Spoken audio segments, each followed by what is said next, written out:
আসসালামু আলাইকুম, সবাই কেমন আছেন? অবশ্যই কমেন্ট করে জানাবেন। আশা করি সবাই ভালো আছেন।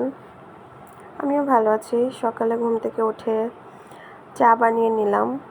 চা বানিয়ে আমি নিজে একা চা খেলাম। আমার হাজব্যান্ড ঘুমাচ্ছিল, বাচ্চারাও ঘুমাচ্ছিল। সেই ফাঁকে চা বানিয়ে একটু চায়ের ফটোশ্যুট করছিলাম। করে দেন তো নাস্তা বানানোর জন্য নাস্তা রেডি করছিলাম। কি বানাবো সেটাই রেডি করলাম। নাস্তা বানালাম, ছোট্ট পরোটা বানিয়েছিলাম। ওর মেয়ে এতক্ষণে ঘুম থেকে উঠে এসে বলছিল আমিও বানাবো, তারপর তাকে আমি দিলাম, সেও বানালো। নাস্তা খেয়ে তারপরে আপনার ওয়াশিং মেশিনে কাপড় দিয়ে দিলাম। কাপড় দিয়ে এদিকে আমার টুকটাক কাজ ছিল, সেগুলো আমি সেরে নিলাম। এখন চুটকিতে বিছানা গোছাতে ট্রাই করছিলাম, কিন্তু হচ্ছিল না। তারপর নিজেই গুছিয়ে নিলাম। বিছানা গুছিয়ে বারান্দা থেকে কাপড় চোপড়গুলো নিয়ে এসে ভাঁজ করে রেখে দিলাম। বারান্দায় যেয়ে দেখলাম গাছগুলো শুকিয়ে গিয়েছে, কেমন হয়ে গেছে। আজকে বিকেলে একটু গাছগুলো ঠিকঠাক করব। শীত আসলে গাছের চেহারা নষ্ট হয়ে যায়, কেমন যেন হয়ে যায়। তারপরে পানি ভরে নিলাম, পানি ভরে ফ্রিজে রেখে দিলাম।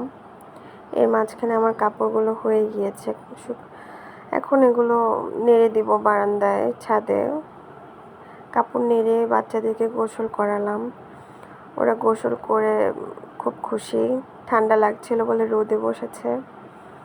বড় মেয়ের মন খারাপ, সে গোসল করে ভাত খেয়ে ঘুমাবে না, টিভি দেখবে, সেটাই বলছিল। আর ছোট মেয়ে গান গাচ্ছিল। কি গান গাচ্ছিল সেটা আমি শেষে অ্যাড করে দিব। কি বলছিল বুঝতে পারছি না, আমি মিউট করে দিয়েছি সেজন্য। এখানে আমার মেয়ে আবার ঘুমিয়ে গিয়েছে।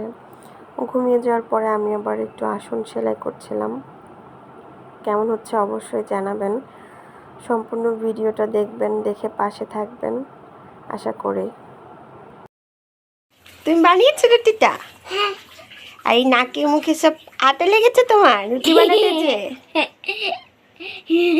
উলি বাবা, আমার রুটিটা ভাজি হয়ে যাচ্ছে। রুটিটা ভাজি হয়ে যাচ্ছে? তুমি এত সুন্দর রুটি বানাতে পারো, আমি তো জানতামই না। তুমি একটু হেল্প করেছি দেখে বানাতে পারছি। আমি হেল্প করেছি তোমাকে? হ্যাঁ। এখন তুমি এটা দিয়ে নাস্তা করবে? হ্যাঁ। ঠিক আছে, মাম্মি ভেজে দিলাম। দেখো এটা গোছা করেছো? হ্যাঁ। হাতে চলে মুছে দেই।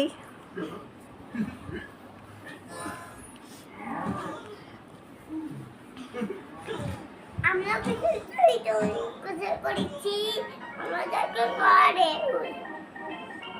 কি গান গাও? আমরা গোসল করি। গোসল করেছো? একটা গান গাও। আমার কাছে আমার কাছে